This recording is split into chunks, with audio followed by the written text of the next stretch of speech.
Le Parti travailliste va-t-il battre un record historique, montrant que presque tous ses députés perdront leur siège aux prochaines élections? Sans surprise, on évoque de plus en plus qui succédera à Keir Starmer comme chef du Parti travailliste. Avant cela, laissez-moi vous montrer l'état du pays et expliquer la colère. Vous avez près de 19 millions de ressortissants étrangers qui réclament des allocations au Royaume-Uni.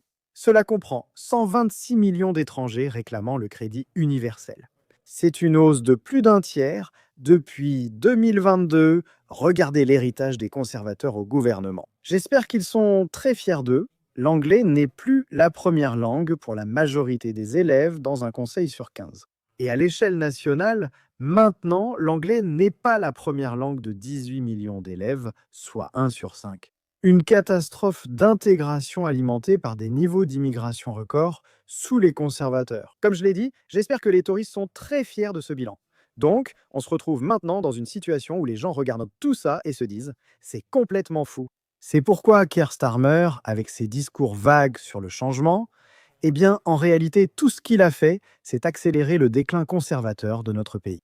Et bien sûr, il y a la Chambre des Lords non élue, qui évoque de plus en plus la Chine communiste. Il semble que le Parti travailliste soit en train de prendre le contrôle de la Chambre des Lords non élue. Il semble qu'il va y avoir encore 25 pairies travaillistes, mais aucune pour le parti le plus populaire du pays. Avec une avance absolument écrasante en ce moment, cette situation est vraiment ridicule, n'est-ce pas?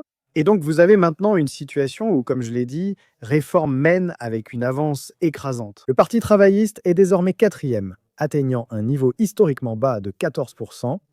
Voilà où en est le Parti travailliste. Jusqu'où cela peut-il encore descendre? Mais le Parti Réforme a maintenant plus du double du soutien du parti de Keir Starmer. Est-ce que cela signifierait, si ce résultat se produisait lors des prochaines élections générales, c'est qu'il y aurait 360 députés Réforme? Cela voudrait dire que les Verts seraient en non-farcerait, le deuxième plus grand parti, et que le Parti travailliste ne compterait plus que 4 députés. Voilà le verdict jusqu'à présent sur ce gouvernement travailliste chaotique. Dites-moi si cela vous surprend ou non, les gars. Faites-moi savoir ce que vous en pensez dans les commentaires ci-dessous. N'hésitez pas à liker cette vidéo, un petit pouce en l'air, et bien sûr, comme toujours, merci de regarder.